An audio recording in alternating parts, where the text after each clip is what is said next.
Purihin ng Diyos, magandang umaga po sa inyo mga kapatid. Narito po ang inyong lingkod na si Pastor Rene Reyes na muli nag-aanyaya sa inyo na samahan niyo po ako sa pagbubulay-bulay ng makapangyarihan, mapagmahal na salita ng Diyos. Ang ating pong pagbubulay-bulayan ay mula sa Roma, Kabanatang 5, Talatang 8. Ganito po ang sinasabi. Pero ipinakita ng Diyos sa atin ang kanyang pag-ibig sa ganitong paraan. Kahit noong tayo'y makasalanan pa, namatay si Kristo para sa atin. Purihin ng Diyos. Ang ating pong paksa ay pinamagatang kung mahal kayo ng Diyos. Marami po sa atin ang naniniwala na dahil sa nagawa nating kasalanan, hindi po tayo magagawang mahalin ng Diyos.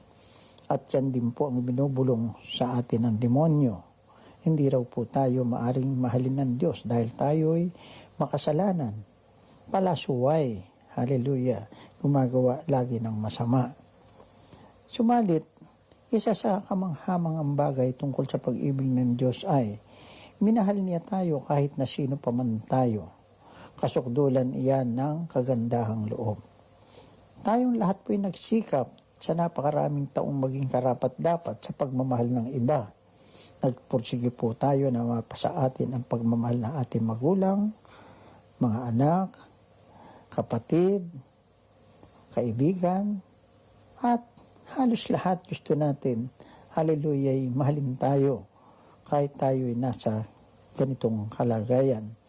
Nagpunyagi tayong yumaman, kahit paano maging sapat na maganda, hallelujah, kanais-nais, hallelujah, at kapansin-pansin. Pero iba po kumilos ang pag-ibig ng Diyos.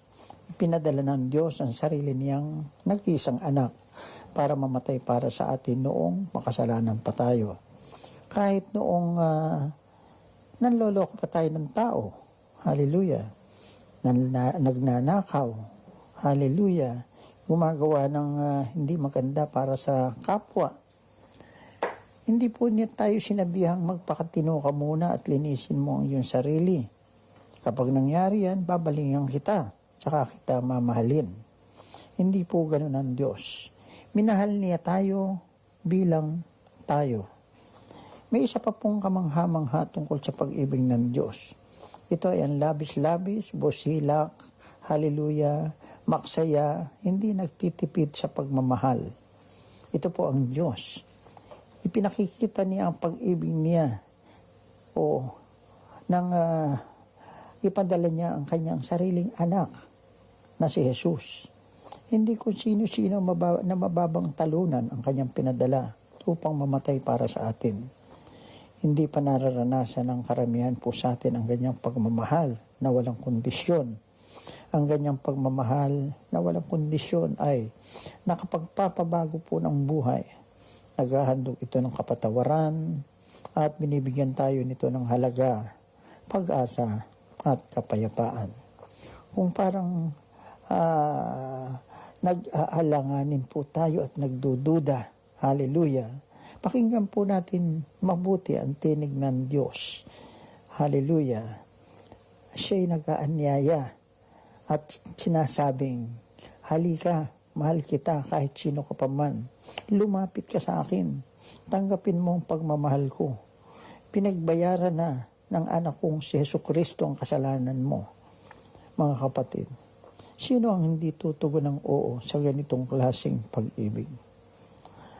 Kapatid, kaya mo bang patawarin ang sarili mo at panandali ang kalimutan, hallelujah, ang mga nagawa mong kasalanan, ano pa man ito, para tanggapin ang paanyaya ng ating Panginoon, para tanggapin ang walang kondisyon na pag-ibig ng Diyos para sa iyo.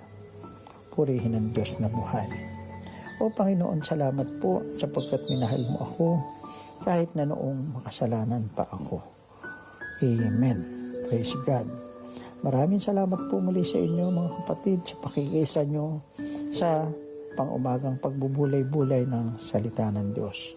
Patuloy po tayong lahat pagpalain ng Diyos sa kabuang araw na ito. Hallelujah. Have a pleasant day.